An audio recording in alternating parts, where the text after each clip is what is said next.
Some things you do alone can reveal more than you realize.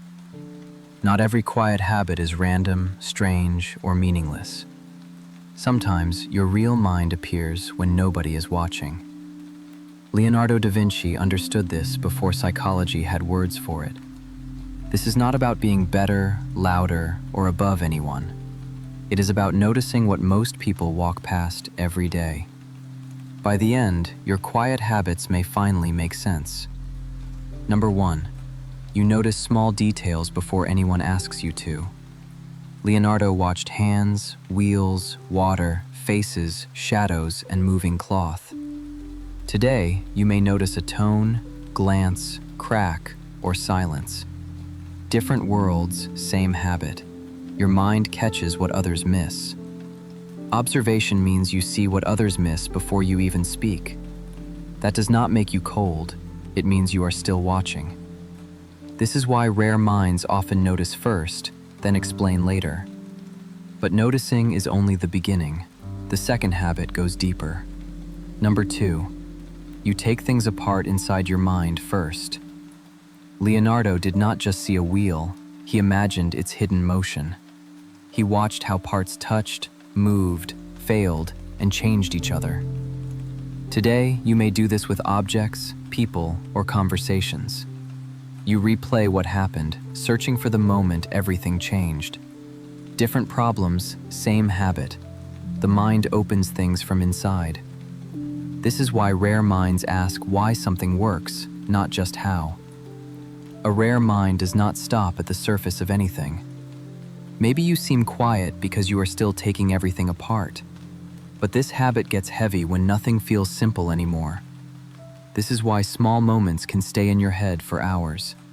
Number 3. You use silence as a place to think.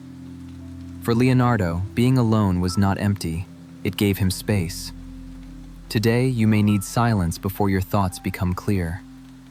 Being alone does not always mean lonely. Sometimes it means listening. Silence helped Leonardo hear questions that daily noise covered up. He could step away from people without stepping away from life. Maybe you leave the room because your mind needs air. This is why silence can feel more useful than noise. Number 4. You connect things other people keep separate. Leonardo saw water, wings, hands, and machines as connected. A bird in the sky could become a question about machines. Today, you may connect a song, memory, message, and mood. Different images, same pattern. Separate things suddenly feel related. This is not confusion. It is your mind building bridges. Maybe your thoughts jump because they are trying to connect. But connection gets tiring when everything reminds you of everything. This is why rare minds can feel full, even when alone. Number 5. You return to thoughts that never feel finished. Leonardo's notebooks held ideas that quietly waited for another day. Today, one unfinished idea can follow you through the whole night. Different pages, same feeling. The thought is still not done. An unfinished thought is quiet, but inside it can feel loud. He could leave the room, but the question came with him. Maybe you leave the desk, but the question leaves with you. This is why rare minds return, revise, and try again. You may reopen old notes because your mind still sees more. It is not always obsession. Sometimes it is unfinished understanding. But this 5th habit is heavy when rest feels impossible. And number 6, you learn alone before anyone sees results. Leonardo's visible work came after many quiet, private attempts. Today, you may practice quietly before showing anything to anyone. Different tools, same truth. Quiet practice builds what others admire later. He learned by watching, drawing, testing, failing, and returning again. A rare mind is not born complete. It keeps learning. This is why mistakes become teachers when nobody is watching. Maybe you fail alone first because public failure feels too loud. Different failures, same lesson. Quiet attempts often protect the heart. Leonardo did not need applause before returning to the work. He tried again because understanding mattered more than looking perfect. You may be the same, learning quietly before anyone understands. So these 6 habits are not just signs of intelligence. They show how a mind listens when the world becomes quiet. Maybe your alone habits are not empty. Maybe they are listening. Different centuries, same truth.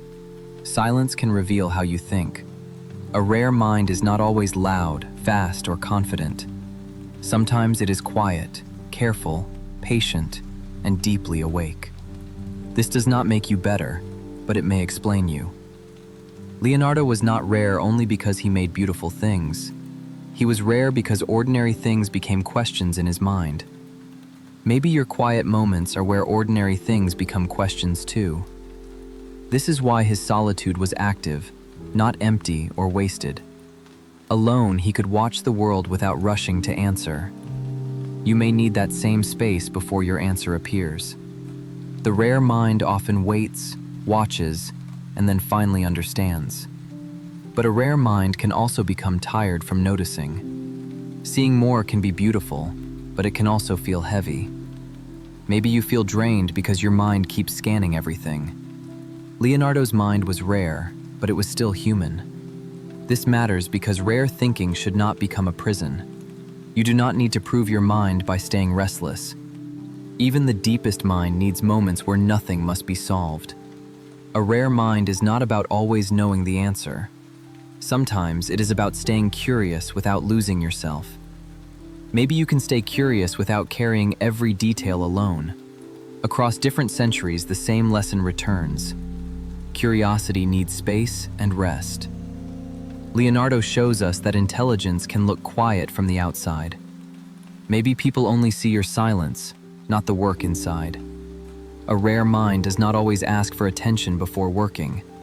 It often begins in small things nobody stops to celebrate. You may notice tiny things, then wonder why they stay. This is not weakness. It may be how your mind remembers. Leonardo turned small details into questions, then slowly into understanding. That may be what your quiet habits are trying to do. Maybe you are not strange. Maybe you process life quietly. Different lives, same quiet truth.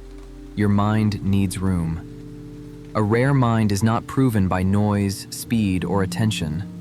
Sometimes it appears in what you notice when you are alone. Maybe your quiet habits are not empty, but deeply alive. Maybe you do not need to be loud to have a rare mind. Leonardo reminds us that quiet attention can become its own strength. Maybe your silence is not absence, but a different kind of presence. Different streets, same calm truth. Attention can happen without noise. He did not need the world to understand every private question. You may not need to explain every quiet part of yourself. Some answers grow slowly, in silence, before they become clear. That is why patience can be part of a rare mind. Maybe clarity comes later, after the noise finally leaves. Different windows, same quiet moment. Understanding arrives after stillness. So if you do these things alone, do not rush to judge them. They may be small signs of how your mind understands life. Leonardo's rare mind began by looking closely at ordinary things, and maybe yours begins there too, quietly, when nobody watches. A rare mind does not always announce itself to the world. Sometimes it simply lives in what you do alone.